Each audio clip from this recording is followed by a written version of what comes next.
புலம்பல் 3வது அதிகாரத்தின் 40-41 வசனங்கள். நாம் நம்முடைய வழிகளை சோதித்து ஆராய்ந்து கர்த்தரிடத்தில் திரும்ப கடவோம். நாம் நம்முடைய கைகளோடும் கூட நம்முடைய இருதயத்தையும் பரலோகத்தில் இருக்கிற தேவனிடத்திற்கு ஏறெடுக்க கடவோம். இன்று பேசும்படி பரிசுத்த ஆவியானவர் கடந்த நாட்களிலே சிந்தையில் கொண்டு வந்து இடைப்பட்ட கர்த்தருடைய வார்த்தை. நாம் நம்முடைய வழிகளை சோதித்து ஆராய்ந்து கர்த்தரிடத்தில் திரும்ப கடவோம். கர்த்தரிடத்தில் திரும்ப கடவோம். ஏற்கனவே நாம் திரும்பினவர்கள், ஆனால் ஆவியானவர் சொல்லுகிறார், நீ கொஞ்சம் உன் வழிகளை பாரு. இந்த புலம்பல் 3வது அதிகாரம் எரேமியா எழுதும் போதே எப்படி அதை ஆரம்பிக்கிறார் என்றால், ஆண்டவருடைய சினத்தின் மிலாற்றினால் உண்டான சிறுமையை கண்ட புருஷன் நான் சிறுமையை கண்டவன். தேவ பிள்ளைகளே, நாம் நம்முடைய வழிகளை ஆராய்ந்து பார்க்க வேண்டியது அவசியம். கர்த்தரிடத்தில் திரும்ப நாம் நம்முடைய கைகளோடு கூட நம்முடைய இருதயத்தையும் பரலோகத்தில் இருக்கிற தேவனிடத்தில் ஏறெடுக்க கடவோம் என்று சொல்லப்பட்டிருக்கிறது. இந்த 3வது அதிகாரத்தை நாம் பார்க்கும்போது 7 கேள்விகள் நமக்கு முன்பாக வைத்து நாம் நம்முடைய வழிகளை ஆராய வேண்டும். அநேகம் இருந்தாலும் ஒரு 7 கேள்விகள். நான் கொஞ்சம் வேகமா சொல்லிட்டு செய்திக்குள்ளே போக விரும்புகிறேன். முதல் கேள்வி என்ன அப்படின்னா, நான் இருளில் இருக்கிறேனா வெளிச்சத்தில் இருக்கிறேனா? நாம் அதை பார்க்கணும். இருளில் இருப்பதற்கும் வெளிச்சத்தில் இருப்பதற்கும் என்ன வித்தியாசம்? இருளில் இருந்தால் நமக்கான நன்மை நம் கண் முன்னே இருந்தாலும் நம் கண்களுக்கு அது தெரியாது.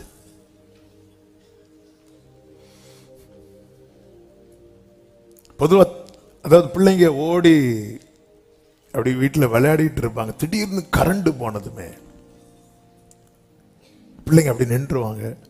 உடனே வீட்டில் இருக்கிற பெரியவங்க என்ன சத்தம் கொடுப்பாங்கன்னு, அங்கேயே இரு அப்படி.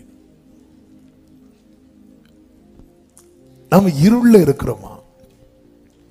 இங்கே புலம்பல் 3 சொல்லுகிற, அவர் என்னை வெளிச்சத்திலே அல்ல இருளிலே அழைத்து நடத்தி வந்தார் என்று சொல்லப்பட்டிருக்கிறது. நம்ம எதுல இருக்கிறோம்? அடுத்த ஒரு முக்கியமான கேள்வி என்னவென்றால், கர்த்தருடைய கரம் நமக்கு அனுகூலமாய் இருக்கிறதா எதிராக இருக்கிறதா? கர்த்தருடைய கரம் அனுகூலமாய் இருந்தால் நெகேமியாவை போல நம்மளால சொல்ல முடியும், பரலோகத்தின் தேவனானவர் காரியத்தை கைகூடி வர பண்ணுவார்.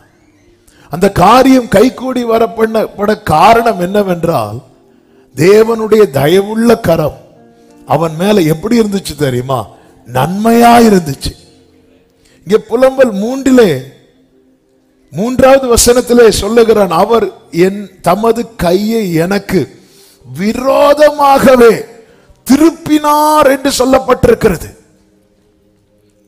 நம்முடைய காரியங்கள் எல்லாம் கைகூடி வருகிறதா இல்லையா? அப்ப இந்த இடத்துல என்ன பார்க்கணும்னா, கர்த்தருடைய கரம் எனக்கு அனுகூலமா இருக்கிறதா எதிராக இருக்கிறதா? நாம் நம்முடைய வழிகளை ஆராய். இது தேவனை அறியாத ஒரு கூட்டத்துக்கு சொல்லப்பட்ட வார்த்தை அல்ல. அவருடைய ஜனம் பாழாக்கப்பட்டது நிமித்தம் பாடப்பட்ட புலம்பல் இது.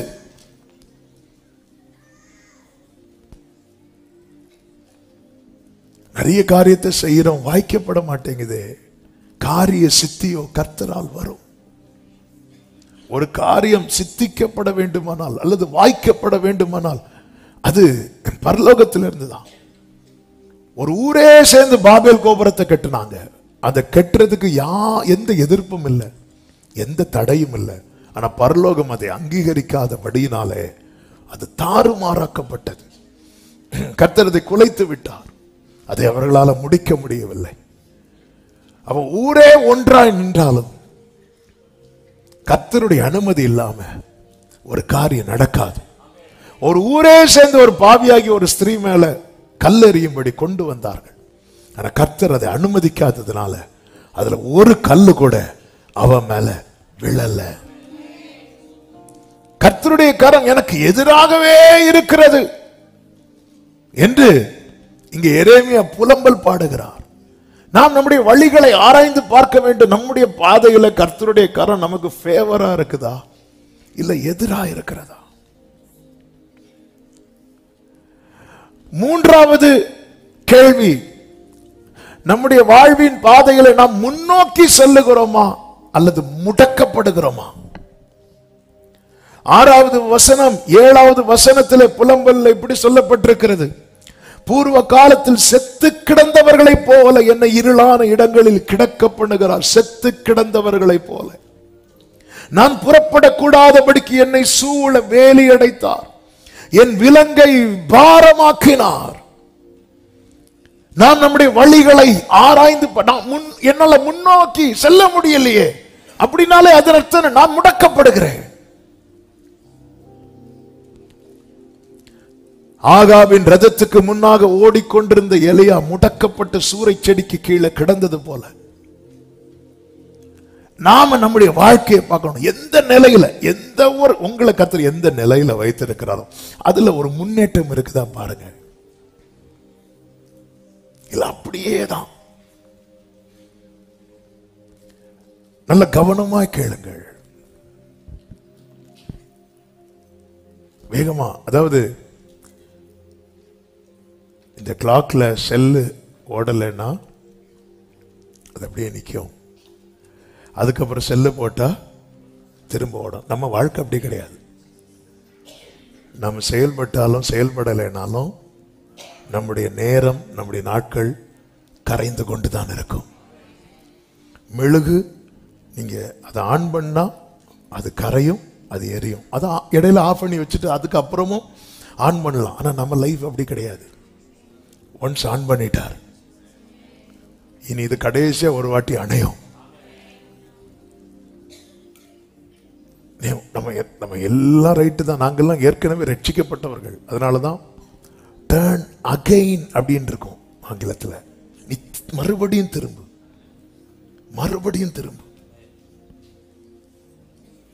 என் வாழ்க்கையில நான் முடக்க, ஏன் இத்தனை வருடம் எந்த ஒரு காரியம் ஆகட்டும் அடுத்த ஸ்டெப் எடுத்து வைக்க முடியலன்னா நாம முடக்கப்பட்டிருக்கிறோம். ஆண்டவருடைய கோபத்தினாலே சிறுமையை கண்ட மனுஷன் நான் என்று சொல்லி இந்த புலம்பல் பாடுகிறார். என் வாழ்வின் பாதை முடக்கப்பட்டிருக்கிறதா அல்லது முன்னோக்கி செல்லுகிறதா? அடுத்த காரியம், என் ஜெபம் கேட்கப்படுகிறதா அடைக்கப்படுகிறதா? 8வது வசனத்தில் சொல்லுகிறார், நான் சத்தமிட்டு கூப்பிட்டாலும் என் ஜெபத்துக்கு வழியை அடைத்து போட்டார். என் ஜெபம் கேட்கப்படுகிறதா? என் ஜெபத்துக்கான வழியை அடைத்து போட்டாரா? தாவீது சொல்லுகிறார், நான் அவர்களுக்காக ஜெபித்தேன், ஆனால் என் விண்ணப்பம் என் மடியிலே திரும்ப வந்தது. என் விண்ணப்பம் என் மடியிலே திரும்ப வந்தது என்பதை நான் எப்படி அறிந்து கொள்ளவென்றால், பொதுவாகவே ஒரு காரியத்தை நம்ம ஜெபிக்கும் போது, ஜெபத்தில் வைக்கும் போது அதை தேவன் அங்கீகரித்ததற்கு முதல் அடையாளம் என்ன தெரியுமா? எல்லா புத்திக்கும் மேலான தேவ சமாதானம் நம்ம இருதயத்தை என்ன செய்யும்? ஆட்கொள்ளும். அது ஆட்கொள்ள நம்ம எல்லாவற்றையும் தெரியப்படுத்தணும். இந்த அறக்குறையெல்லாம் ஜோம் பண்ணக்கூடாது. நம்ம கூட்டமா ஜோம் பண்ணும்போது ரொம்ப ஷார்ட்டா ஜோம் பண்றோம், ஏன்னா நம்ம நேரம் கருதி. ஆனா நம்ம பர்சனல் பிரேயர்ல இந்த அறக்குறையா மேலோட்டமா அப்படியெல்லாம் ஜோம் பண்ணக்கூடாது. எல்லாவற்றையும் தெரியப்படுத்தணும், ரொம்ப டீட்டெயிலா தெரியப்படுத்தணும். அதனாலதான் உங்க பர்சனல் ப்ரேயர்ல நீங்க முதல்ல அது 10 நிமிஷம் ஆனாலும் சரி, 10 மணிக்கூர் ஆனாலும் சரி, ஆண்டவர்கிட்ட ஓப்பனா இருக்கணும். அப்படி தெரியப்படுத்தும் போது எல்லா புத்திக்கும் மேலான தேவ சமாதானம் நம்முடைய இருதயத்தை என்ன செய்யும்? ஆட்கொள். நான் எல்லா ஸ்தோத்திரத்துடன் கூடிய ஜபத்தினாலும் வேண்டுதலினாலும் தெரியப்படுத்தினதுக்கு அப்புறமும் இன்னும் அந்த சமாதானம் எனக்குள்ள வரலன்னா இந்த கேள்வி எனக்கு முன்னாக இருக்கிறது: என் ஜபத்துக்கான வழியை அடைத்து போட்டாரா, இல்லை என் ஜபத்தை கேட்கிறாரா?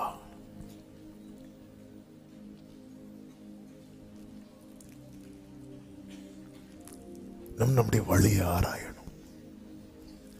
நம்ம பெரிய பிரச்சனை என்னன்னா, நம்மளை பார்க்கறதுக்கே நமக்கு டைம் இல்லை, அடுத்தவங்க கதையை நிறைய பார்ப்போம். நம்ம கண்ணில் ஒரு பெரிய பீமே இருக்கு. அந்த பீமை வச்சுட்டு போகும்போது அதுல இருந்து ஒரு சின்ன துரும்பு சகோதரன் கண்ணில் விழுந்துட்டு. ஆனா இப்ப நம்ம கண்ணுக்கு எதுதான் தெரியுமா? சகோதரன், அதாவது ஒருத்தன் பட்டனை மாத்தி போட்டுட்டு போறான், அவனை பார்த்து ஒருத்தன் ஒழுங்கா பட்டன் போட தெரியலன்னு சொல்லிட்டு பரியாசம் பண்ண போறான். பரியாசம் பண்றவனை பார்த்து அவன் சட்டையில பட்டனே கிடையாது.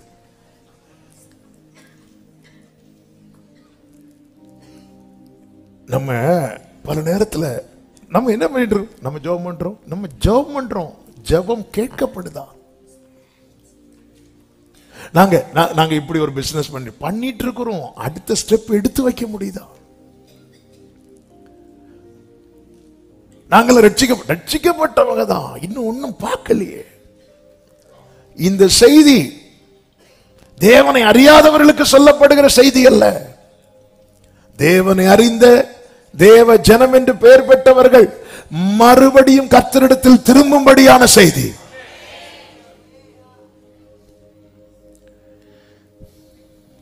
அடுத்த கேள்வி: நம்முடைய வாழ்வு பயிர் நீளமாக்கப்படுகிறதா, பாழாக்கப்படுகிறதா? 11வது வசனத்திலே சொல்லுகிறார், என் வழிகளை அப்புறப்படுத்தி என்னை துண்டித்து போட்டார், என்னை பாழாக்கி விட்டார் அப்படிங்கிறார். என் வாழ்க்கை பயிர் நிலமாய் இருக்கிறதா? அவரவருக்கு பயிர் உண்டாக ஏற்ற காலத்தில் தக்கப்படி அவர் உங்களுக்கு பின்மாறிய முன்மாறியும் அனுப்புவேன் பிராமிஸ் பண்ணி இருக்கிறாரே. என் வாழ்க்கை எப்படி இருக்கிறது? எப்படி இருக்கிறது? ஹல்லேலூயா.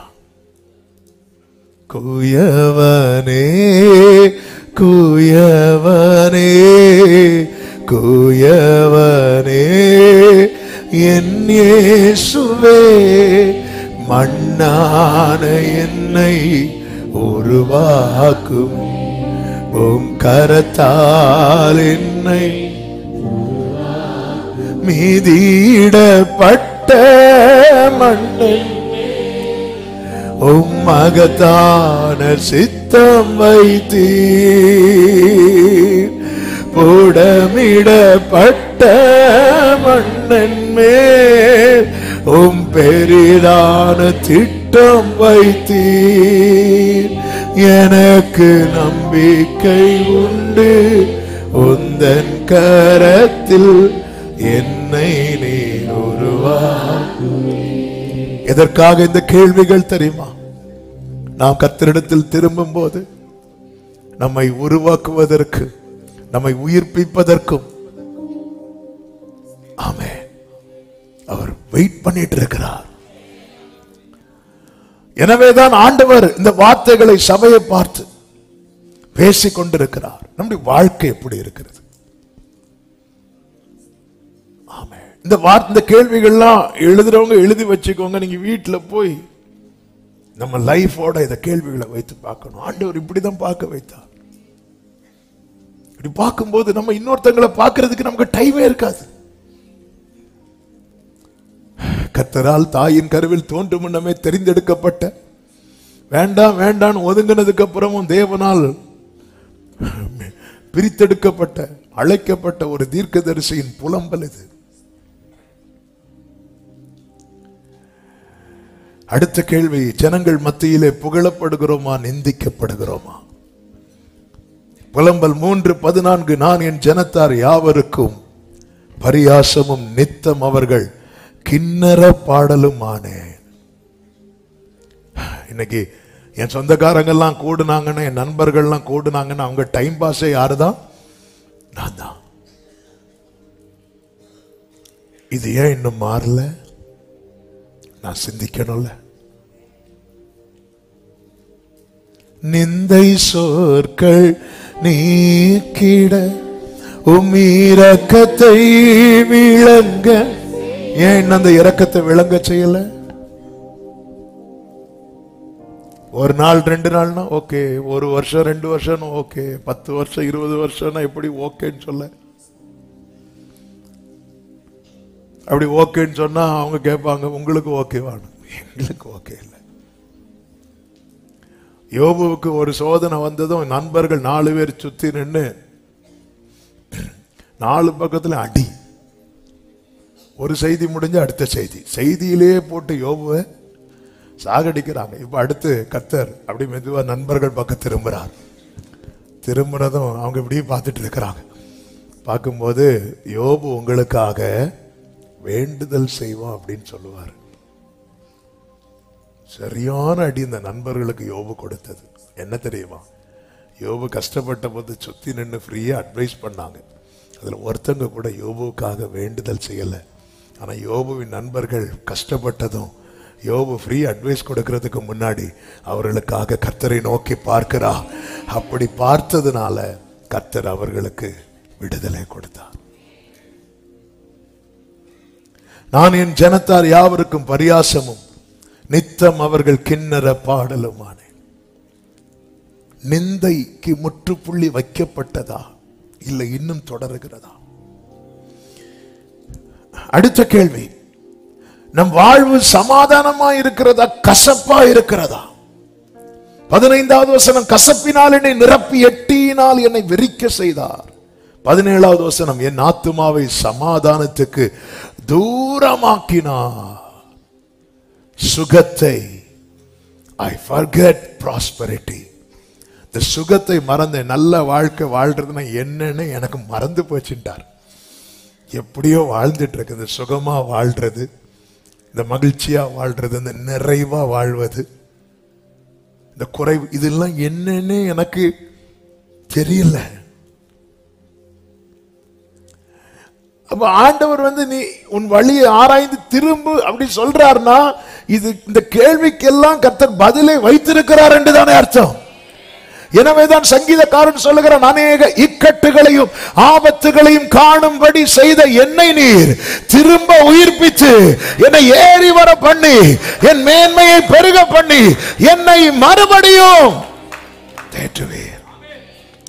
இது நடுவில் கிருபையில வாழ்ந்து கொண்டிருக்கிறோம். எனவேதான் அதே புலம்பல் 3:22 சொல்லுகிறார், நான் நிர்மூலமாகாதிருப்பது கர்த்தருடைய கிருபையே, அவருடைய இரக்கங்களுக்கு முடிவில்லை, அவைகள் காலைதோறும் புதியவைகள், உமது உண்மை பெரிதாயிருக்கிறது. கிருபை ஏன் கிடைச்சிட்டு இருக்குன்னா, கிருபை அப்ப ஏன் கிருபை கிடைக்குது? அடுத்த கேள்வி, ஆண்டவர் என் ஜெபத்தை அடைத்து போட்டாருன்னு என்கிட்ட ஏதோ இருக்கு, அல்லது என்ன இன்னும் இருள உட்கார வச்சிருக்கிறோம் என்கிட்ட ஏதோ இருக்கு, என் வாழ்க்கை இன்னும் பாழாக்கப்பட்டு இருக்குன்னு என்கிட்ட ஏதோ இருக்கு, என் வாழ்க்கையில் இன்னொரு முன்னேற்றம் இல்லைன்னா என்கிட்ட ஏதோ இருக்கு, அப்படி சொல்றீங்களே, அப்ப ஏன் எனக்கு கிருபை கொடுக்கிறார் அப்படிங்கிற அடுத்த கேள்வி வருது. அந்த கேள்விக்கு தான் இங்க ஒரு வார்த்தை, ஆமே, அந்த வேர்டை ஹைலைட் பண்ணி காட்டணும். உமது உண்மை பெரிதா இருக்கிறது. கர்த்தர் கிருபை கொடுக்கிறது நம்முடைய உண்மை நிமித்தம் அல்ல, அவருடைய உண்மை நிமித்தம்.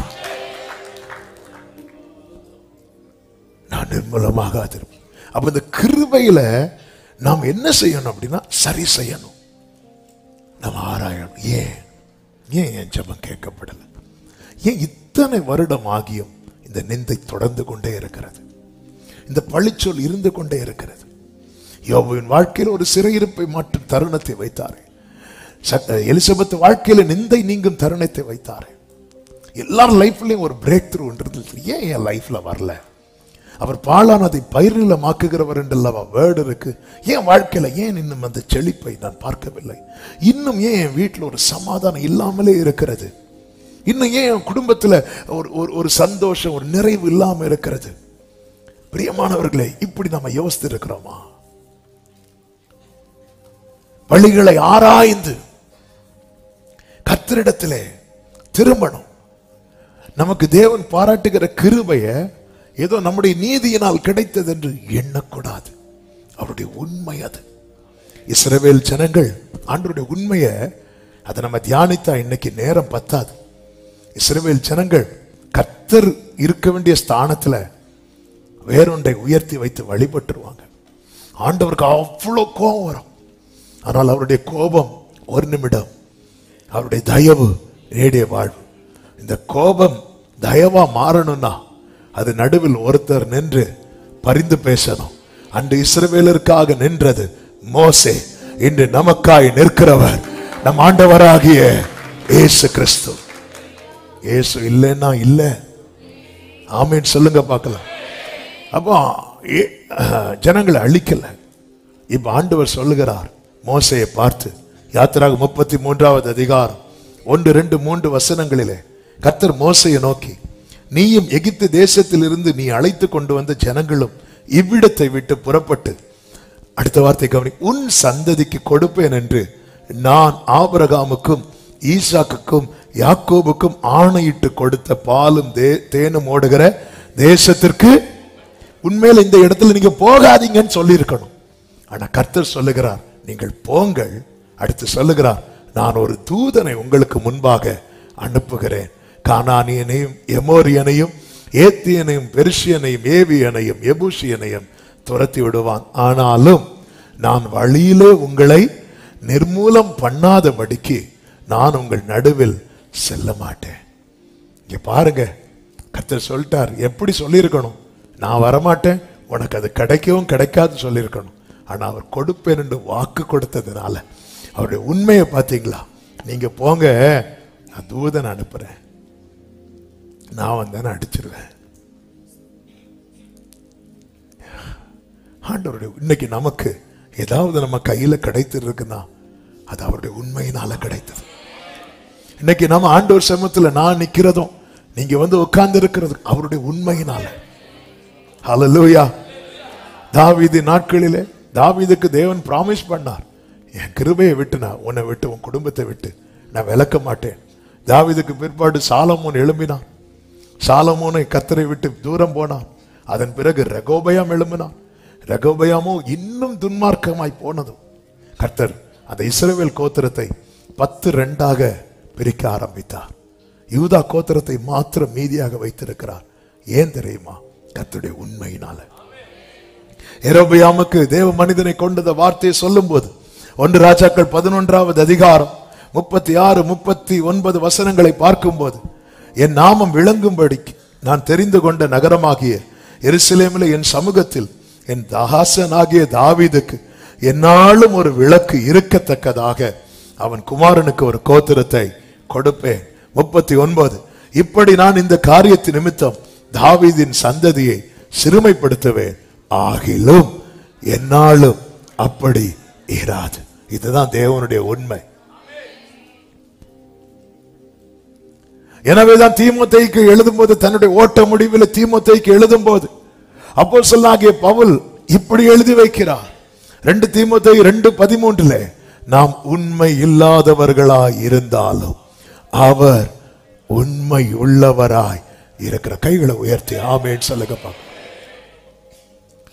அவருடைய உண்மை.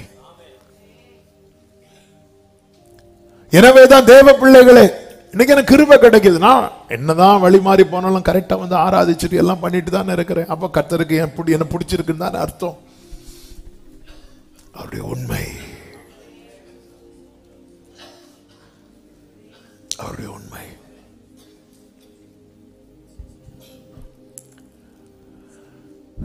நாம் நம்முடைய வழிகளை ஆராய்ந்து, நம்மை பார்க்கிறவங்க சொல்லணும், பாழாக்கப்பட்டது பயிர்நிலமாயிற்று. நம்மை பார்க்கிறவர்கள் சொல்லணும், ஆகாதென்று தள்ளின கல் தலைக்கல் ஆயிற்று. நம்மை பார்க்கிறவர்கள் சொல்லணும், இவர்களுடைய ஜெபத்துக்கு பதில் கிடைத்தது. நம்மை பார்க்கிறவர்கள் சொல்லணும், இவர்கள் முடங்கி கிடந்தார்கள், இப்பொழுது முன்னேறுகிறார்கள். நம்மை பார்க்கிறவர்கள் சொல்லணும், இவர்களுடைய கூடாரம் சமாதானத்தோடு இருக்கிறது. ஆமென் சொல்லுங்க பார்க்கலாம். எனவேதான் எரேமியாவை கொண்டு கர்த்தர் எழுதுகிறார். எரேமியா 22வது அதிகாரம் அதனுடைய 21வது வசனத்தை வாசியுங்கள். 22, 21. நீ சுகமாய் வாழ்ந்திருக்கையில் நான் உனக்கு சொன்னேன். நீ சுகமாய் வாழ்ந்திருக்கையில் நான் உனக்கு சொன்னேன். நீ கேளேன். அதாவது கம்ஃபர்ட் ஜோன்ல இருக்கும்போது வருகிற வார்னிங்க்கு ரொம்ப கவனமா இருக்கணும். நிறைய காரியம் நமக்கு தெரியாது, ஆனா ஆண்டவர் வார்ன் பண்ணிட்டே இருப்பார். நீ சுகமாய் வாழ்ந்திருக்கையில் நான் உனக்கு சொன்னேன். ஆனா நீ என்ன, நான் நல்லா தானே இருக்கிறேன். இந்த யூதாவின் ராஜா பிடிபடுவதற்கு காரணம் தான், நாங்க நல்லா தானே இருக்கிறோம். நீ சுகமாய் வாழ்ந்திருக்கையில் நான் உனக்கு சொன்னேன், நீ கேளேன் என்றாய். உன் சிறுவயது முதல் நீ என் சத்தத்தை கேளாமல் போகிறது உன் வழக்கம். எது நம்முடைய வழக்கமா இருக்கிறது? அதாவது ஓப்பனி பினேகாஸ் அவங்க சுகமா இருக்கும்போது தகப்பன் அவர்களை கூப்பிடுறாரு, இங்க பாருப்பா, இந்த மாதிரிலாம் தப்பு பண்ணாதீங்க, தப்பு பண்ணாதீங்க. ஏன்னா அவங்களுக்கு ஒரு ப்ராப்ளம் இல்லை, அவன் நினைக்கிறதெல்லாம் துணிகரமா செஞ்சுட்டே இருக்கிறாங்க. சுகமாய் வாழ்ந்திருக்கும் போது எத்தனை வார்னிங் கொடுக்கப்பட்டது, அதை அவர்கள் அசட்டை பண்ணி விட்டார்கள். நோவா சுகமாய் வாழ்ந்திருக்கும் போது வார்னிங் கொடுக்கப்படுகிறது. தேவ எச்சரிப்பை பெற்றுன்னு பைபிள்ல இருக்கு. தன் குடும்பத்தை ரட்சிப்பதற்கு பேழை உண்டு பண்ணுகிறான் சுகமாய் வாழ்ந்திருக்கும் போது. அந்த பேழையை உண்டு பண்ண கண்டிப்பா தான் சொத்தையே வித்திருப்பான். ஏன்னா ஒரு போட்டை உண்டு பண்ணதுக்கே அவ்வளவு லட்சங்கள் ஆகிறது. ஒரு பேழையை உண்டு பண்ணணும்னா இந்த குடும்பம் இருக்கிறது மட்டும் இல்ல, எல்லா ஊர்வன பரப்பன எல்லா குடும்பங்களும் உள்ள வரப்போகுது. எல்லாம் வித்தியாசமான குடும்பங்கள். ஆனா ஒண்ணு நிச்சயம், இந்த பேழை வார்த்தையின்படி கட்டப்பட்டதனால் உள்ள ஒரு சண்டை இருக்காது. ஹல்லேலூயா, ஆமென். நம்ம வீட்டுல ஒரு மிருகம் கிடையாது, ஏன்னா நம்மளே இருக்கிறோம். சண்டை போடுறதுக்கு வேர்டு இல்ல, ஒரே சண்டை. அங்க பாருங்க, சிங்கமும் இருக்கு, ஆடும் இருக்கு.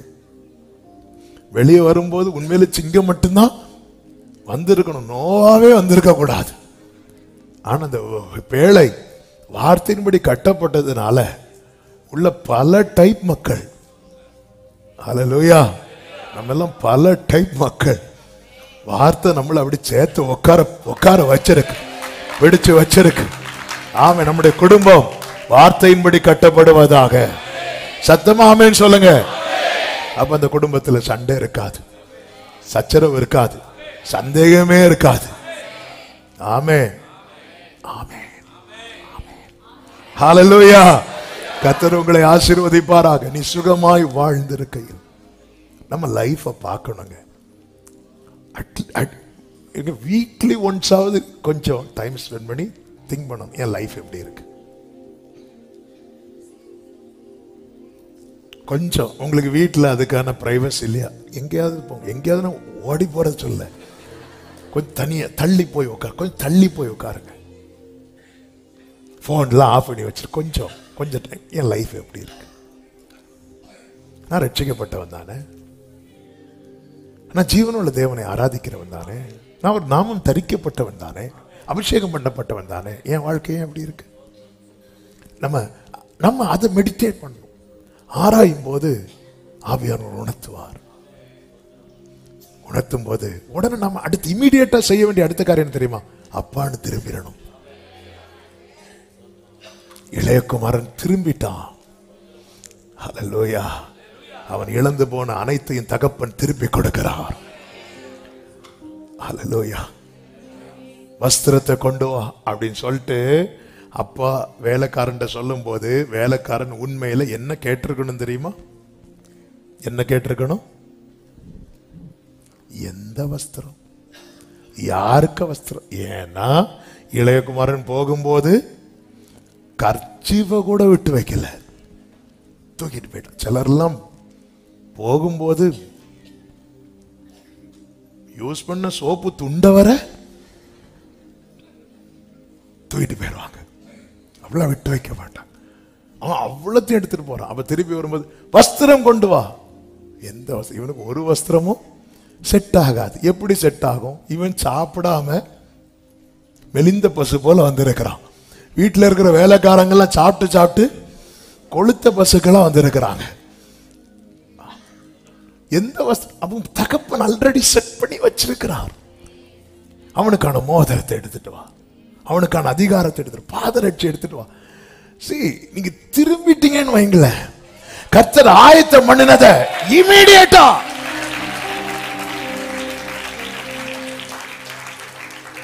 ஹல்லேலூயா ஹல்லேலூயா. ஆண்டவரே ஏற்கனவே தள்ளாமலும் விட்டு விலகாமலும் அவமானத்தில் இருந்தென்னை காப்பாற்றினீர். தள்ளாமலும் விட்டு விலகாமலும் அவமானத்தில் இருந்தென்னை கைகளை உயர்த்தி அணைத்து கொண்டீர், அணைத்து கொண்டீர் என்னை. ரெட்டை களைந்து எனக்கு புது வஸ்திரம் கொடுத்தீர். ரெட்டை களைந்து இப்ப ஒரே சத்தமாய் அப்பான்னு சொல்லுவோம். அப்பா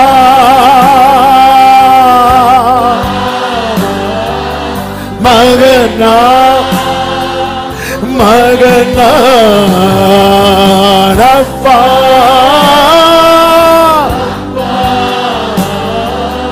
மகனா உங்க பிள்ளைப்பா. கண்ணின் மணிதானே, கண்ணின் மணிதானே அப்பா, நானும் கண்ணின் மணிதானே அப்பாவும் கண்ணின் மணிதானே அப்பா, நான் கண்ணின் மணிதானே அப்பா. எனவேதான் நாம் நம்முடைய வழியை ஆராய்ந்து பார்க்க வேண்டும். பார்க்கணும். 3 காரியங்கள் நாம் கவனிக்க வேண்டிய 3 பிரதானமான, அநேக உண்டு. அதை 3 சுருக்கி கொடுக்கப்பட்ட நேரத்துக்குள்ள சொல்ல நாம் கவனிக்க வேண்டிய 3 முக்கியமான காரியங்கள். இதெல்லாம் வைத்து விட்டு என்ன முதல் காரியம்? தேவனோடு உள்ள உறவு சரியாக இருக்கிறதா? என்னால எப்ப வேணாலும் ஆண்டவரோடு கான்டாக்ட் பண்ண முடியும் என்கிற நிலை இருக்கிறதா? தேவனோடு உள்ள உறவு. நான் அந்த 3 சொல்லி விடுகிறேன். அதன் பிறகு அதை கொஞ்சம் எக்ஸ்பிளைன் பண்ணி நான் ஜெபித்து முடிக்க விரும்புகிறேன். தேவனோடு உள்ள உறவு சரியாக இருக்கிறதா? 2, நம்முடைய வாழ்வின் பயணம் கர்த்தருக்கு பிரியமானதா இருக்கிறதா? நம்முடைய வாழ்க்கை ட்ராக் இருக்குல்ல, வாழ்வின் பயணம் கர்த்தருக்கு பிரியமானதா இருக்கிறதா? 3, நமக்கு ஒப்புவிக்கப்பட்டதை சரியாக கையாளுகிறோமா? நமக்கு தேவன் கொடுக்கிறார்ல, கொடுத்த குடும்பமாகட்டும், ஊழியமாகட்டும், வேலையாகட்டும், திறமையாகட்டும், தாளந்தாகட்டும், என்ன வேணாலும் இருக்கட்டும், நமக்கு தேவன் ஒப்புவித்த அவருடைய கிருபைகள். பவுல் சொல்லுகிறார், நான் தேவனுடைய கிருபைகளை விருதாவாக்குகிறதில்லை. நமக்கு ஒப்புவிக்கப்பட்டவைகளை சரியாக கையாளுகிறோமா? இந்த 3 காரியத்தை நம்ம கவனிக்கணும். இது சரியாகும் போது எல்லாமே கிளியர் ஆகிரும். முதலாவது, தேவனோடு உள்ள உறவு சரியாக இருக்கிறதா? தேவனோடு என்னால கான்டாக்ட் பண்ண முடியும் எப்ப வேணாலும். தாவீது ஜெபிக்கிறார், நான் எப்பொழுதும் வந்தடையத்தக்க ஆண்டவரே, எனக்கு எப்பனாலும் என்னால ஜெபிக்க முடியுது, என்னால துதிக்க முடியுதுங்கிறது மாதிரி நீங்க இருக்கணும்பா எனக்கு. அதாவது ஒருத்தங்க கிட்ட நம்ம நல்ல தொடர்புல இருக்கிறோம்னா அவங்க கிட்ட எப்ப வேணாலும் பேசலாம். ஆனா ஒருத்தங்க கிட்ட எந்த தொடர்பும் இல்லைன்னா அவங்க கிட்ட பேசுறதுக்கு நம்ம இன்னொருத்தங்களுடைய உதவி, ஒத்தாசை தேவைப்படுகிறது. உங்களுக்கு இன்னார தெரியுமா? ஒண்ணு அவங்க கிட்ட பேசுவீங்களா, சொல்லுவீங்களா? அப்பா என்று அழைக்கிற புத்திர ஸ்வீகாரத்தை தேவன் நமக்கு தந்ததே நமக்கும் அவருக்கும் இடையில் எதுவுமே வேண்டாம் என்பதற்காக. எங்களுக்காக வேண்டிக் கொள்ளும் என்று இன்னொரு நபரை உள்ளே கொண்டு வர வேண்டிய அவசியமே இல்லை. எரேமியாவை கொண்டு கர்த்தர் சொல்லுகிறார் 2வது அதிகாரம் 13வது வசனத்தில், என் ஜனங்கள் 2 தீமைகளை செய்தார்கள். அதுல ஒன்று என்ன தெரியுமா? ஜீவ தண்ணீர் ஊற்றாகிய என்னை விட்டு விட்டார்கள். என்னை விட்டுட்டாங்க. எது வரைக்கும் அவங்க கூட இருந்தாங்களா? அதுக்கு மேல படிக்கும் போது தெரியும், அந்த நன்மையான அந்த கானானுக்குள்ளே அவங்களை நடத்தி கொண்டு போறது வரைக்கும் கூட இருந்தாங்க. வனாந்திரத்தை கடக்கிறது வரைக்கும் கூட இருந்தாங்க. நம்மில் அநேகர் அப்படிதான். ஒவ்வொரு குறிப்பிட்ட காரியத்துக்காக ஆண்டவரை பிடித்துக் கொள்வோம். அந்த காரியம் முடிந்ததும் அல்லது அந்த காரியம் நமக்கு வாய்க்கப்பட்டதும் ஆண்டவரை விட்டு விடுகிறோம். இப்ப எக்ஸாம் டைம் பயங்கரமா எல்லாரும் பிடித்திருப்போம் ஆண்டவரை.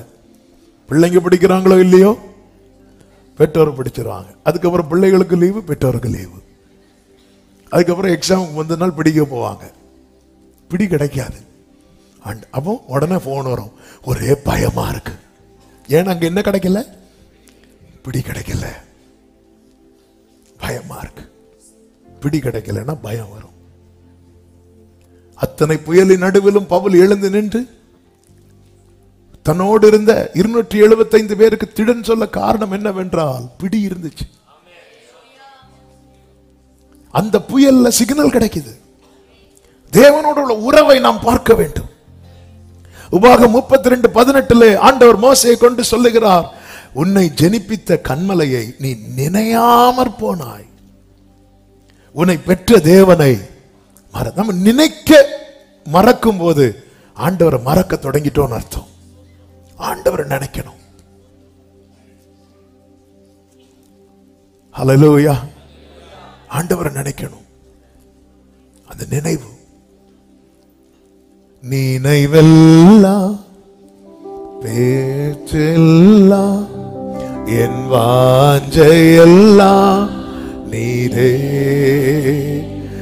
உம்மோடு நான் நடக்கணுமே, உம்மோடு நான் பழகணுமே, உந்தன் சித்தம் செய்யணுமே என் அன்பே. பிரியமானவர்களே, ஆண்டவரோடு உள்ள உறவு இருக்கிற எல்லாருக்கும், சின்ன பிள்ளைங்களுக்கு சொல்றேன், ஆமே. இந்த சின்ன பிள்ளைங்களை இந்த மெசேஜ் டைம்ல தனியா கூட்டிட்டு போய் அவங்களுக்கு சண்டே கிளாஸ் வச்சா நம்ம டிஸ்டர்பன்ஸ் இல்லாம என்ன கேட்கலாம்? மெசேஜ் கேட்கலாம். ஆனா அப்படி வைக்காம என் பிள்ளைங்க கொஞ்சம் பேசினாலும் பரவாயில்லன்னு உள்ள உட்கார வச்சிருக்கிறோம் தெரியுமா? சாமுவேல் என்னும் பிள்ளை ஆண்டாண்ட கர்த்தர் பேசினார். இந்த கூட்டத்தில் நான் எல்லாரையும் அப்படிதான் பார்க்கிறேன். ஒரு என்கவுண்டர் இந்த சின்ன வயசுல பிள்ளைகளுக்கு உண்டாயிட்டுனா, செர்மன் டைம்ல டிஸ்டர்பன்ஸே இல்லாம பிள்ளைங்களாம் தூக்கிட்டு போயிடலாம். யூத்தை தனியா கொண்டு போய் உட்கார வச்சிடலாம். அப்படி டிஸ்டர்பன்ஸ் இல்லாம அப்படி ஜம்முன்னு உட்காந்துருது. அழகா ப்ரீச் பண்றதுக்கு ஈஸி, கேட்கறதுக்கு ஈஸி. ஆனா இல்ல, ஏன்னா அந்த உறவுங்கிறது பிறந்த குழந்தை 18 வயசுக்கு அப்புறம் அப்பான்னு கூப்பிடுறதில்ல. அது சில மாதங்களே பான்னு கூப்பிட்டாலே அவ்வளவு சந்தோஷம். கர்த்தர் உறவை தந்திருக்கிறார், உறவை தந்திருக்கிறார். உதவாத என்னில் நீங்க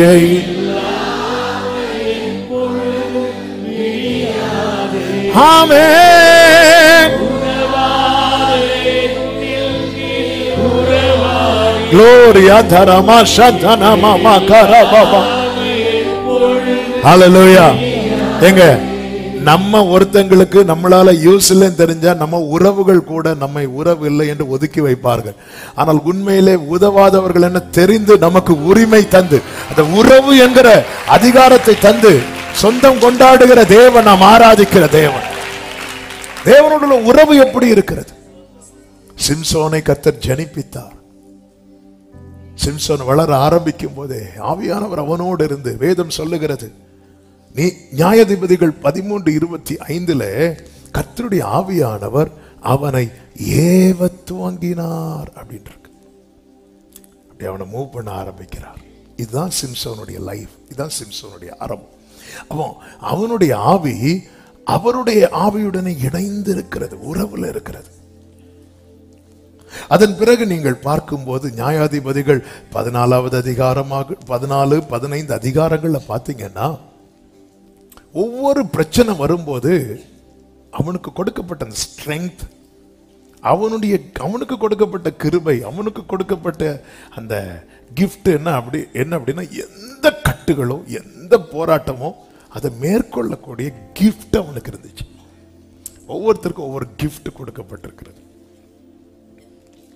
14வது அதிகாரம் 15வது அதிகாரம் இப்படி இருக்கும்போது தான் 16வது அதிகாரத்தில் அவன் ஒரு வேசியின் இடத்தில் பிரவேசித்தான் என்று வேதத்தில் சொல்லப்பட்டிருக்கிறது. பிரவேசிக்கும் போது பெலிஸ்தியர்கள், அவன் பேர் என்ன, தெலீலாள்கிட்ட போய் என்ன சொல்றாங்கன்னா, அங்கே பாரு அவன் வரும்போது நான் அவனுக்கு இவ்வளோ காசு கொடுக்குறேன், அவனை வந்து பிடிக்கணும், அவன் ஸ்ட்ரென்த்தில் கை வைக்கணும், அவனை இல்லாம ஆக்கணும். அவளும் ஓகே சொல்றான். ஏன்னா அவளும் ஒரு பெலிஸ்திய ஸ்திரீ, அவளுக்கு நோ சொல்ல முடியாது. எஸ் பா. அப்படி இருக்கும்போது தான் சிம்சோன்ட்ட கேட்குறான், உன் பலன் எதில் இருக்கிறது? அவன் சொல்றான், என் பலன் என்னை வந்து ஒரு புது கயிறில் கட்டுனா என்ன ஒப்பு கொடுக்கலாம், என்னை வந்து சிறுமைப்படுத்திடலாம். அதே மாதிரி ஒரு கயிறு வாங்கி கட்டி வைப்பாங்க. பெலிஸ்தியர் வந்தது, அந்த கயிறு எப்படி போச்சு தெரியுமா? நெருப்பு. அப்ப நெருப்பு எங்க இருக்கு? அவனுக்கு கொடுக்கப்பட்ட கிஃப்ட் அது. ஆனா அவன் போனது வழி மாறி போறான். வழி மாறி போனா கிஃப்ட் அப்ளை ஆகுமா? அப்ளை ஆகும். தேவனுடைய அழைப்பும் கிருபை வரங்களும். ஆனா 14, 15வது அதிகாரத்துக்கும் 16வது அதிகாரத்துக்கும் ஒரு வித்தியாசம் உண்டு. என்ன வித்தியாசம்னா, 14வது அதிகாரம் 15வது அதிகாரத்தில் ஒரு வார்த்தையை பார்க்க முடியும், 16வது அதிகாரத்தில் அந்த வார்த்தையை பார்க்க முடியாது. என்ன தெரியுமா? 14வது அதிகாரத்தில் கர்த்தருடைய ஆவி அவன் மேல் வந்து இறங்கினார். 15வது அதிகாரத்தில் கர்த்தருடைய ஆவி அவன் மேல் வந்து இறங்கினார். 16வது அதிகாரத்தில் இது மிஸ் ஆயிரும்.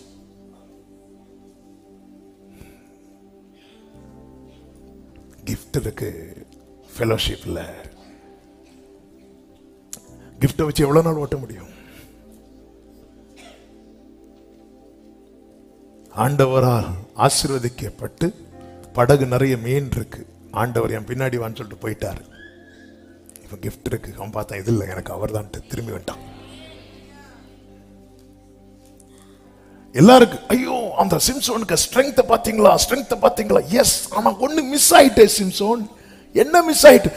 ஆவியானவர் வந்து போனார்ல, அது உனக்கு மிஸ் ஆயிட்டுல. உன்கிட்ட நேற்று உரிமை இருந்துச்சு, அவருக்கு அந்த உறவு இருந்துச்சு, இன்னைக்கு அது இல்ல. அவர் கொடுக்க கிஃப்ட்ல பாடுறோம், அவர் கொடுக்க கிஃப்ட்ல பிரீச் பண்றோம், அவர் கொடுக்கிற கிஃப்ட்ல என்னெல்லாம பண்றோம். இத வச்சு திருப்தி அடைஞ்சிராத. நீ முழங்கால் போட்டு ஜெபிக்கிற கிஃப்ட் உனக்கு இருக்கும், அந்நிய பாஷை பேசுற கிஃப்ட் உனக்கு இருக்கும். ஆவியானவர் அவன் மேல வந்து இறங்குறார், போவார், இறங்குவார். 16வது அதிகாரத்தில் மிஸ் ஆயிட்டு. உங்க பிள்ளைங்க ஸ்கூலுக்கு சேர்க்கும் போது ஒரு யூனிஃபார்ம் வாங்கி கொடுக்குறீங்க. உங்க பிள்ளைங்க படிக்கலன்னு சொல்லிட்டு யூனிஃபார்ம் வாங்கிடுவீங்களா? இல்ல.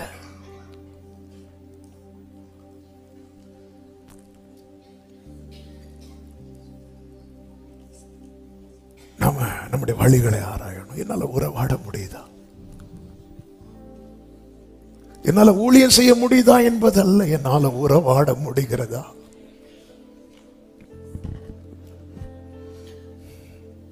ஏன்னா நம்ம நிறைய நம்மை பழக்கி வைத்திருக்கிறதுனால நிறைய பழகிட்டு நமக்கு. தாவீது பாவம் செய்து விட்டு போய் பலி செலுத்துகிறான். ஏன்னா பலி செலுத்தி பழகிட்டு. ஆனா உறவு அங்க கட்டாகுது. கட்டானதனுடைய ரிசல்ட் அவன் பண்ண தப்புனால அவன் இருதயம் துடிக்கல. ஆனா அன்னைக்கு உறவு இருந்ததுனால சவுலுடைய வஸ்திரத்தை லைட்டா கட் பண்ணது நெஞ்சு பக்கு பக்கு பக்குன்னு அடிக்குது. இப்போ அந்த அடியெல்லாம் இல்ல. ஆனா பலி செலுத்துறார். அப்பதான் புரிந்து கொண்டு சொல்றார், பரிசுத்த ஆவி என்னை விட்டு அப்ப போயிடாதீங்க. பலிகள் உமக்கு பிரியமானதல்ல, தேவனுக்கு ஏற்கும் பலிகள் நொறுங்குண்ட ஆவிதான். தேவ பிள்ளைகளே, அந்த உறவு இல்லைன்னா ஒண்ணுமே கிடையாது. உறவு ரொம்ப முக்கியம். ஆண்டவரோடு எனக்கு அது கட்டாயிடக்கூடாது. வேற எது கட்டானாலும் பரவாயில்ல, அது கட்ட இந்த எனக்கு கொஞ்ச காலம் இருந்துட்டு போறோம். வேதம் என்ன சொல்லுகிறது? உம்மை உறுதியாய் பற்றி கொண்ட மனதை உடையவன் உம்மையே நம்பி இருக்கிறபடியால் நீர் அவனை பூரண சமாதானம். என்ன தெரியுமாங்க? இங்கேயும் வாழ வைப்பார், அங்கேயும் வாழ வைப்பார். அவனுக்கு ஏமாற்றம் வராது. அவனுக்கு ஏமாற்றம் வராது. ஹல்லேலூயா. ஆமென். அது உறவு இருக்குதா? உறவு ரொம்ப முக்கியம். கிறிஸ்துவுடனே கூட ஐக்கியமா இருப்பதற்கு நம்மை அழைத்த தேவன் உண்மை உள்ளவர் என்று 1 கொரிந்தியர் 1:9 என்று நினைக்கிறேன், அதிலே சொல்லப்பட்டிருக்கிறது. நம்ம மேல இருக்கிற அழைப்பே அதுதான். fellowship with Jesus Christ. தம்முடைய குமாரனும் நம்முடைய கர்த்தருமாய் இருக்கிற இயேசு கிறிஸ்துவுடனே ஐக்கியமாய் இருப்பதற்கு. ஆமென். இது மிஸ் ஆயிட்டு வேதம் என்ன சொல்லுகிறது தெரியுமா? கர்த்தர் தன்னை விட்டு விலகினதை சிம்சோன் அறியாதிருந்தான். ஏன் அறியலைன்னா அதை யோசிக்கல. அவர் இறங்குறாரா? நேத்து வந்து விசிட் பண்ணாரு என்ன, முந்தானத்து விசிட் பண்ணாரு என்ன, இன்னைக்கு இப்படி கயிறு போட்டு கட்டினதுக்கு அப்புறம் என்ன விசிட் பண்ணலையே. அப்போ அது எனக்கு கொடுக்கப்பட்ட கிஃப்ட். அது எனக்கு கொடுக்கப்பட்ட கிஃப்ட். அது எனக்குள்ள இருக்கிற பலன். அது தேவன் வைத்த பலன், தேவன் வைத்த கிருபை. ஹல்லேலூயா. உறவு எப்படிப்பட்டதா இருக்கிறது? இரண்டாவது காரியம், நம்முடைய வாழ்வின் பயணம் கர்த்தருக்கு பிரியமானதா இருக்கிறதா? எரேமியா 6வது அதிகாரம் 16வது வசனத்திலே கர்த்தர் எரேமியாவை கொண்டு சொல்லுகிறார், வழிகளிலே நின்று பூர்வ பாதைகள் எவை என்று கேட்டு விசாரித்து நல்ல வழி எங்கே என்று பார்த்து அதிலே நடவுங்கள், அப்பொழுது உங்கள் ஆத்துமாவுக்கு இளைப்பாறுதல் கிடைக்கும் என்று கர்த்தர் சொல்லுகிறார். நீ நின்னு கேளு, எது நல்ல வழி, எது நல்ல வழி. எனவேதான் தாவீது ஜெபிக்கிறார், உமக்கு பிரியமானது செய்ய எனக்கு கற்றுத்தாரும். நீரே என் தேவன், உம்முடைய நல்ல ஆவியானவர் என்னை செம்மையான வழியிலே. நீரே என் தேவன், உம் நல்ல பரிசுத்த செம்மையான. காலம் சென்ற டாக்டர் கிறிஸ்டோபர் அங்கிள் காலை 5 மணி ஜெபம் ஆரம்பிச்ச நாட்கள்ல அவங்க வருவாங்க. அதுக்கப்புறம் அவங்க தான் அதை ஃபுல்லா நடத்திட்டு இருந்தாங்க. அவங்களுக்கு ஆரோக்கியம் இருந்த நாள் வரைக்கும் எல்லா ஜெபத்தையும் முடிக்கும் போது இந்த சங்கீதம் 143:10 சொல்லி தான் முடிப்பாங்க. உமக்கு பிரியமானதை செய்ய கட்டுத்தார். நீரே என் தேவன், நல்ல ஆவியானவர் செம்மையான வழியில என் பாதை கர்த்தருக்கு பிரியமா இருக்கணும். ஹல்லேலூயா, ஹல்லேலூயா. மல்கியா 1:10 ஆண்டவர் தீர்க்கதரிசியை கொண்டு வேதனையோடு அவருக்கு பலி செலுத்தும்படியான ஆசாரியர்களை கர்த்தர் இப்படி சொல்லுகிறார். அவர்களை பார்த்து, நம்ம எல்லாரும் தேவன் ஆசாரியர்களாய் ராஜாக்களாய் மாற்றி இருக்கிறார். இங்கே ஆண்டவர் வேதனையோடு சொல்லுகிறார், உங்களில் எவன் கூலி இல்லாமல் கதவுகளை பூட்டுவான்? என் பலிபீடத்தின் மேல் அக்கினியை கூலி இல்லாமல் கொளுத்தவும் மாட்டீர்கள். உங்கள் பேரில் எனக்கு பிரியமில்லை. நம்ம ஆராதிக்கணும்னா கூலி எதிர்பார்த்து தான் நாங்க ஆராதிக்கிறோம். ஆண்டவர், நான் ஆராதிக்கிறேன், எனக்கு அது செய்வீங்களா, இது செய்வீங்களா? நான் உமக்கு ஊழியம் செய்கிறேன், எனக்கு அப்படி பண்ணுவீங்களா, இப்படி பண்ணுவீங்களா? நான் ஆலயத்தில் வந்து நின்று எல்லாம் செய்கிறேன், எனக்கு அது பண்ணுவீங்களா, இது பண்ணுவீங்களா? ஆண்டவருக்கு அது வலிக்குதான். ஏங்க காணிக்க கூட அப்படிதானங்க கொடுக்கிறோம். நம்ம அநேகர் தசபாகம் கொடுத்தா பண்டக சாலை ஃபுல்லா என்ன ஆகுமா?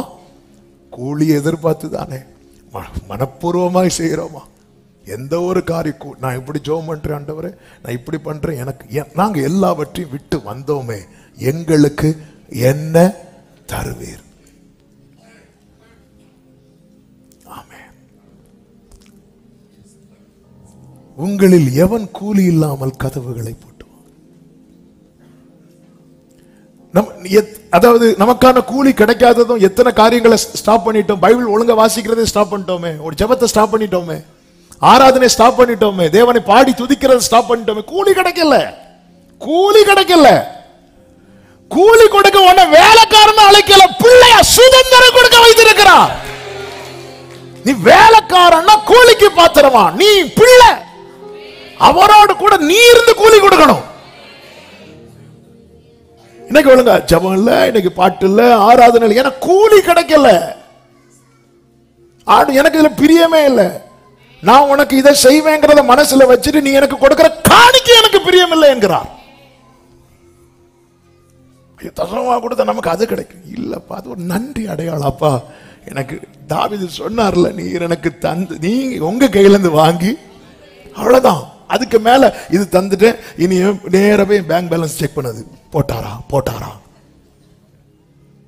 இந்த கூலி இல்லாம ஆண்டவர் சொல்றார், நீங்க ஒரு கூலிய மனசுல வச்சு நீ ஜெபிக்காத, எனக்கு பிடிக்கல. ஏன்னா நான் உன்னை இது வந்து யாருக்கு சொல்றது? லேவியருக்கு சொல்றார், ஆசாரியர்களுக்கு சொல்லுகிறார். கர்த்தர் நம்மை ஆசாரியர்களாய் மாற்றி இருக்கிறார். நான் தான் சுதந்திரம்.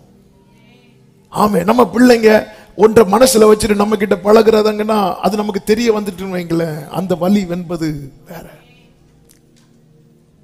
இதனால நம்ம எத்தனை ஜெபத்தை ஸ்டாப் பண்ணி இருக்கிறோம், ஃபாஸ்டிங்கை ஸ்டாப் பண்ணி இருக்கிறோம், அதிகாலை எத்தனை நம்ம லைஃப்ல எவ்வளவு நல்ல காரியங்கள் இருந்துச்சு எல்லாத்தையும் ஸ்டாப் பண்ணிட்டோம். ஏன்னா எதிர்பார்த்த கூலி கிடைக்கல. இந்த கம்பெனி மாறுறது போல, அங்க சேலரி நிறைய கொடுக்கறாங்க, மாத்திடுவோம். எனக்கு இதுல பிரியம் இல்லை சொல்லிட்டு தான் சொல்ற, உங்கள் கைகளில் உள்ள காணிக்கை எனக்கு உகந்ததல்ல. ஏன்னா நீ மனப்பூர்வமா அதை கொடுக்கல, ஆண்டவருக்கு இப்படி கொடுத்தா அவர் நமக்கு எப்படி செய்வார், நீ கூலி எதிர்பார்த்து கொடுக்கிற. வழிகள் கர்த்தருக்கு பிரியமா இருக்கிறதா?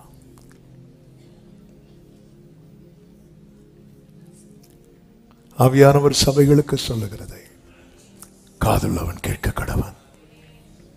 ஏன்னா அதாவது உறவை கொச்சப்படுத்தக்கூடாது. தேவன் ஏற்படுத்தி தந்த உறவு. எனக்கு முடியாம போய் நான் ஜெபிக்காம இருக்கிறது வேற, எனக்கு நடக்காததுனால நான் ஜெபிக்காம இருக்கிறேன்னா நான் ஆண்டவர் சமூகத்தில் வந்து நிக்கிறது எதுக்கு தெரியுமா? கூலிக்காக. இளைய குமாரன் திரும்பி வந்தது பிள்ளையாக அல்ல, வேலைக்காரனாக தான் வந்தான். ஆனா தகப்பன் அவனை யாரா பார்க்க முடியல தெரியுமா? வேலைக்காரனா பார்க்க முடியல. தூதனை தேவனால் பிள்ளையாய் பார்க்க முடியாது, என்னை அவரால் வேலைக்காரனா பார்க்க முடியாது. இதை எனக்கு அவர் பாராட்டின கிருபை. உனக்கு கூலி வேணுமாடான்னு கேட்டா,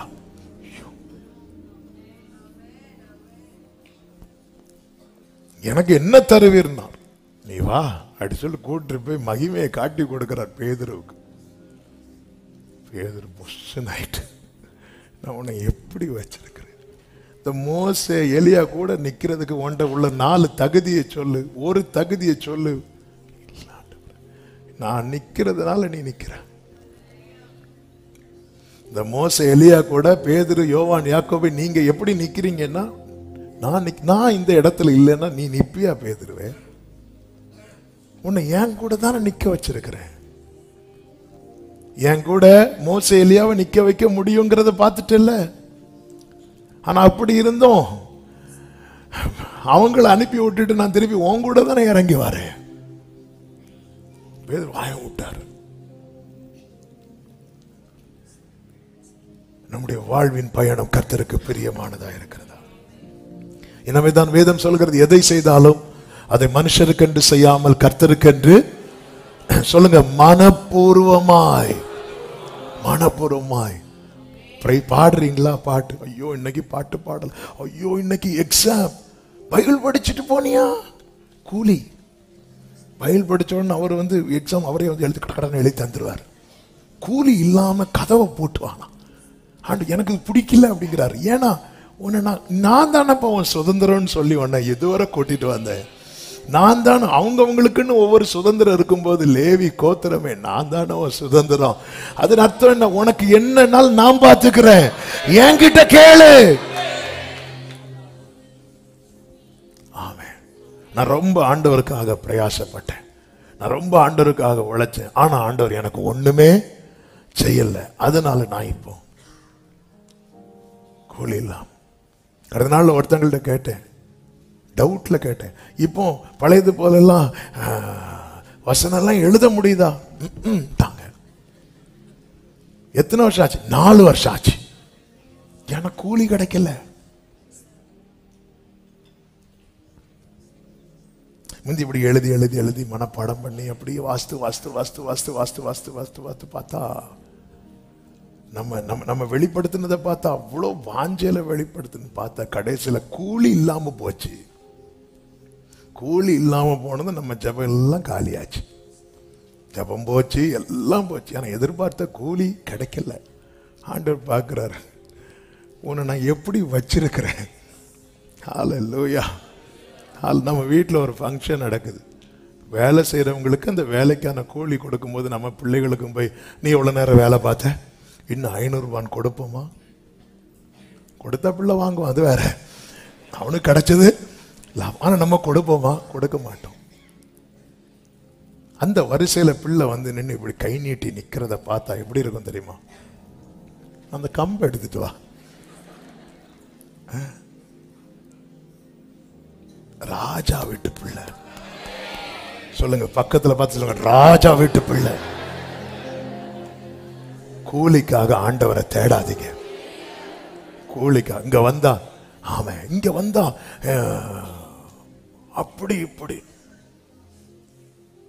அதான் ஒரு சகோதரி சர்ச்சை ஒரு நாள் வரும்போது, ஃபர்ஸ்ட் வராங்கன்னு நினைக்கிறேன், வரும்போது, பாஸ்டர் இங்க கல்ற உண்டாடு.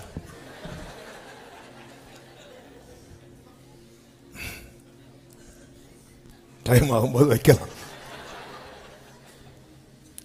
கூலிக்காக இங்க வந்தா அது நடக்கும், இது நடக்கும். கர்த்தர்கிட்ட வந்தா எல்லாம் நடக்கும். ஆனா நான் தேடுவது கூலிக்காக இருக்கக்கூடாது. நேரம் போய்விட்டது. ஒரு வார்த்தையை 2 நிமிஷத்துல சொல்லி ஜெபிக்கிறேன். 3வது, நமக்கு ஒப்புவிக்கப்பட்டதை சரியாக கையாளுகிறோமா? லூக்கா 19வது அதிகாரம் 12 முதல் பார்க்கும்போது, பிரபுவாகிய ஒருவன் ஒரு ராஜ்யத்தை பெற்றுக்கொண்டு திரும்பி வரும்படிக்கு தூர தேசத்துக்கு போக புறப்பட்டான். புறப்படும் போது அவன் தன் ஊழியக்காரர்கள் 10 பேரை அழைத்து அவர்களிடத்தில் 10 ராத்தல் திரவியம் கொடுத்து, நான் திரும்பி வரும் அளவும் இதை கொண்டு வியாபாரம் பண்ணுங்கள் என்று சொன்னான். 15வது வசனம், அவன் ராஜ்யத்தை பெற்றுக்கொண்டு திரும்பி வந்தபோது தன்னிடத்தில் திரவியம் வாங்கியிருந்த அந்த ஊழியக்காரரில் அவன் வியாபாரம் பண்ணி சம்பாதித்து இவ்வளவு என்று அறியும்படி அவர்களை தன்னிடத்தில் வரவழைத்தான். எத்தனை பேருக்கு வரவழைத்து இந்த ராத்தலை கொடுத்து விட்டு போகிறான்? 10 பேர். எத்தனை பேர்? 10 பேர். எதுக்காக போகிறான்? ராஜ்யத்தை பெற்றுக்கொண்டு திரும்பி வரும்படி. இதெல்லாம் இயேசு கிறிஸ்து தம்மை முன்னிறுத்தி தான் சொல்லிக் கொண்டிருக்கிறார் தம்முடைய ஜனத்துக்கு, தம்முடைய சீஷர்கள். அழைக்கப்பட்ட ஒவ்வொருவருக்கும் என்று தேவன் ஒன்றை ஒப்புவித்து விட்டு தான் போயிருக்கிறார். அவர் ராஜ்யத்தை பெற்றுவிட்டு சகல தூதர்களோடும் பரிசுத்தவான்களோடு கூட ஆரவார எக்கால தோனியோடு கூட பிரதான தூதனோடு கூட அவர் வரும்போது அவர் எதிர்கொண்டு போக ஆயத்தமா இருக்கணும். அதுல ஒப்புவிக்கப்பட்டதை சரியாய் கையாண்டவனை குறித்து வேதம் சொல்லுகிறது. முந்தினவன் then came first அப்படின்னு இருக்கு. ஃபர்ஸ்ட் ஒருத்தன் வந்து நிக்கிறான். நல்ல கவனமா கேளுங்க. நமக்கு ஒப்புவிக்கப்பட்டதை நாம் சரியாய் கையாளுகிறோம் என்றால் நாம தான் இந்த பூமியில அவருடைய வருகையை எதிர்க்கு நோக்கி இருக்கிற முதல் ஆள்.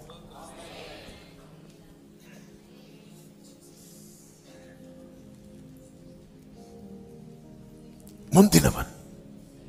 இன்னைக்கு ஏன் அந்த எப்போ வருவீர் என் இயேசுவே ஏங்கி உள்ளம் உம்மை தேடுதே? ஏன் தேட மாட்டேங்குது? ஏன் தேட மாட்டேங்குது? ஏன்னா ஒப்புவிக்கப்பட்டது சரியா கையாளவில்லை. நம்ம கையில கொடுத்துட்டு போயிருக்கிறார். நம்ம கையில கொடுத்துட்டு போயிருக்கிறார். அதனாலதான் தமஸ்குக்கு போற வழியில சந்திக்கப்பட்ட பவுல் ஆண்டவரை பார்த்து, நான் என்ன செய்யணும்? நான் என்ன செய்யணும்? நான் ஆகாதவனை ஓட விரும்பல. எனக்காய் வைக்கப்பட்டிருக்கிற இந்த நீதியின் கிரீடத்தை நான் சுதந்திரிக்க வேண்டுமானால் நான் அந்த ஓட்டத்தை ஓடி முடிக்கணும். அந்த கோர்ஸை நான் கம்ப்ளீட் பண்ணணும். பவுல் சொல்ற, இந்த தேகத்தை விட்டு பிரிந்து போவது சீக்கிரம் நேரிடும் என அறிந்து எனக்கு ஒரு ப்ராஜெக்ட் கொடுத்துட்டு போயிருக்கிறார். என்ன? நீ ஸ்திரப்பட்ட பின் உன் சகோதரரை நீ குணப்பட்ட பின் உன் சகோதரரை ஸ்திரப்படுத்து. பவுல் அதை மறந்துட்டார். சாரி, பேதுரு மறந்துட்டார். வயசானதுக்கு அப்புறம் ஞாபகம், ஐயோ இப்படி ஒண்ணு சொல்லிட்டு போயிட்டாரே, என் நாட்கள் வரை கொஞ்ச நாள்ல முடியுமே, கடகடன்னு எழுதுறார். அதான் 1வது நிருபம் 2வது நிருபம். இந்த தேகத்தை விட்டு பிரிந்து போவது சீக்கிரம் நேரிடும் என்று அறிந்து நான் இதை உங்களுக்கு எழுதுறேன் அப்படிங்கிறார். முந்தினவன் அடுத்து சொல்லப்பட்டிருக்கிறது 2வது என்று சொல்லப்பட்டிருக்கிறது. இப்படி சொல்லிவிட்டுதான் 20வது வசனத்துல பின்பு அந்த இடத்துல எத்தனாவது, அட்லீஸ்ட் 10வது நம்பராவது சொல்லி இருக்கணும்ல. முந்தினவன் 2வதுன்னு சொல்லிட்டு இந்த இடத்துல வேறொருவன், என்னோட ஆண்டவர் பேசின வார்த்தை இதுதான், நீ 10 பேரில் ஒரு ஆளா இருக்கலாம், ஆனால் நான் உனக்கு ஒப்புவித்ததை நீ கையாளவில்லை என்றால் உன் அந்த லிஸ்டை விட்டு தூக்கிடுவேண்டார். நான் தெரிந்தெடுக்கும் போது நீ 10ல் ஒருவன், 12ல் ஒருவன், 3ல் ஒருவன், 50ல் ஒருவன், 70ல் ஒருவன், 120ல் ஒருவன். ஆனால் நான் உனக்கு ஒப்புவிக்கப்பட்டதை நீ கையாளவில்லை என்றால் நான் வரும்போது என நான் உன் கையில நம்பி கொடுத்துட்டு போனேன், நீ அந்த லிஸ்ட்லயே இருக்க மாட்டேன், நீ வேறொருவனாய் மாறிவிடுவாய். இந்த வேறொருவனாய் மாறும்போது ஆண்டவர் சொல்ல, எனக்கு உன்னை யாருன்னே தெரியாது, அக்கிரம செய்கைக்காரரே என்னை விட்டு அகன்று போங்கள். ஆவியானவர் சபைகளுக்கு சொல்லுகிறதை காதுள்ளவன் கேட்க கடவன். 1 கொரிந்தியர் 12:7 சொல்லப்பட்டிருக்கிறது, ஆவியினுடைய அனுகிரகம் அவனவனுடைய பிரயோஜனத்துக்கென்று அளிக்கப்பட்டிருக்கிறது. அவனுடைய பிரயோஜனத்துக்கென்று. 1 கொரிந்தியர் 3:10 பவுல் சொல்லுகிறார், எனக்கு அளிக்கப்பட்ட தேவ கிருபையின் படியே புத்தியுள்ள சிற்பாச்சாரியை போல அஸ்திவாரம் போட்டேன், வேறொருவன் அதன் மேல கட்டுகிறான், அவனவன் தான் அதன் மேல் இன்ன விதமாய் கட்டுகிறான் என்று பார்க்க கடவன். நம்ம எப்படி வாழ்கிறோம், நம்ம எப்படி செயல்படுகிறோம், நமக்கு ஒப்புவிக்கப்பட்டதை சரியா செய்யறோமா, அதை பார்க்கணுமா? 13 சொல்லப்பட்டிருக்கிறது, அவனுடைய வேலைப்பாடு வெளியாகும், நாளானது அதை விளங்க பண்ணும், ஏனெனில் அது அக்கினியினால் வெளிப்படுத்தப்படும். அவனுடைய வேலைப்பாடு எத்தன்மை உள்ளதென்று அக்கினியானது பரிசோதிக்கும். எனவேதான் ஆண்டவராகிய இயேசு கிறிஸ்து சீஷர்களை பார்த்து சொன்னார், யோவான் 9:4, பகற்காலம் இருக்கும் மட்டும் நான் என்னை அனுப்பினவருடைய கிரியை செய்ய வேண்டும், ஒருவனும் கிரியை செய்யக்கூடாத ராக்காலம் வருகிறது. நாம் நம்முடைய வழிகளை ஆராய்ந்து கர்த்தரிடத்தில் திரும்ப கடவோம். நம்முடைய கைகளை மாத்திரமல்ல, கைகளோடு கூட இருதயத்தையோ கர்த்தருக்கு நேராக்குவோம். தேவனோடு உள்ள உறவு எப்படிப்பட்டதா இருக்கிறது? நம்முடைய வாழ்வின் பாதை கர்த்தருக்கு பிரியமா இருக்கிறதா? நமக்கு ஒப்புவிக்கப்பட்டதை நாம் சரியாக கையாளுகிறோமா? சிந்திப்போம், கர்த்தரிடத்தில் திரும்புவோம். கர்த்தர் நம்மை சரி செய்து சீர்படுத்தி அவருக்கு உகந்தவர்களாய் நிறுத்துவார்களாக. எல்லாரும் எழுந்து நிற்கலாம் ஆண்டவர் சமூகத்தில். ஹல்லேலூயா, ஹல்லேலூயா. உம்மை போல யாரும் இல்லை, என்னை என்றும் நேசிக்க. உம்மை போல யாரும் இல்லை, என்னை என்றும் நேசிக்க. உந்தன் சத்தம் கேட்பேன், உந்தன் சித்தம் செய்வேன், உமக்காக உயிர் வாழ்கின்றேன். உந்தன் சத்தம் கேட்பேன், உந்தன் உமக்காக உயிர் வாழ்கின்றேன். நான் உமக்காக உயிர் வாழ்கின்றேன். நான் உமக்காக சொல்லுங்க, உம்மை போல, உம்மை போல யாரும் இல்லை, என்னை என்றும் நேசிக்க. உம்மை போல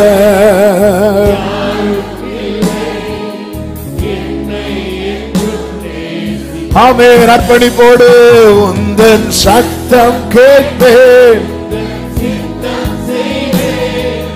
உமக்காக உயிர் வாழ்கிறேன். உந்தன் சத்தம் கேட்பேன்,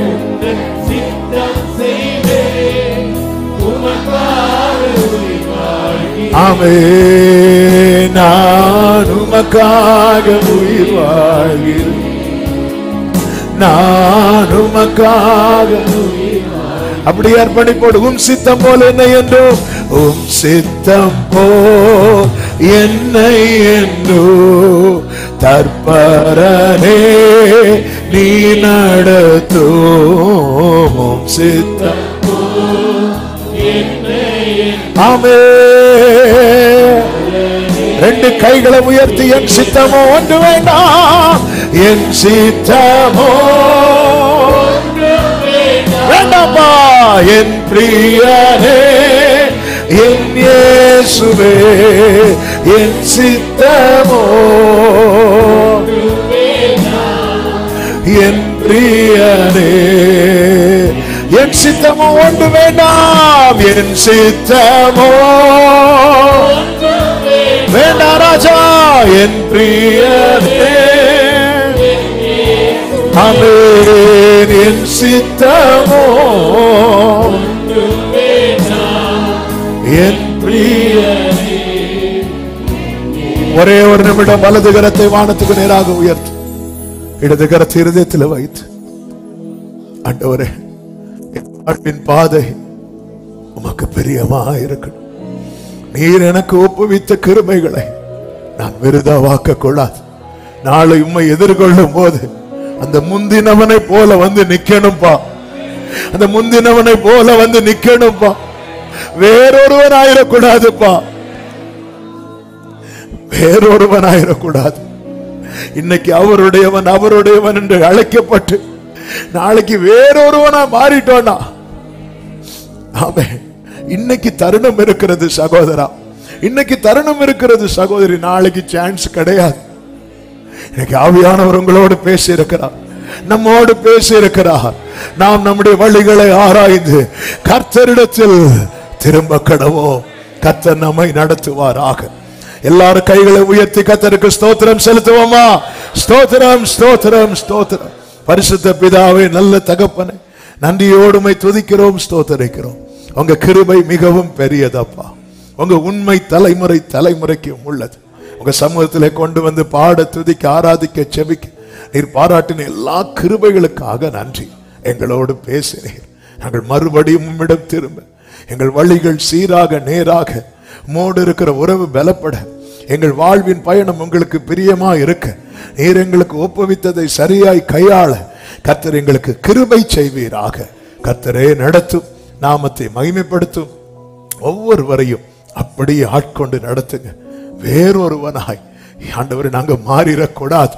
நீர் வரும்போது அந்த முந்தினவனை போல எதிர்கொண்டு உமக்கு ஆண்டவரே காத்திருக்க எங்களுக்கு கிருபை தாரும். மகிமை, கனம், துதி, ஸ்தோத்திரங்கள் அனைத்தும் ஒருவருக்கே செலுத்துகிறோம். இரட்சகர் இயேசு கிறிஸ்துவின் நாமத்தில் பிதாவே.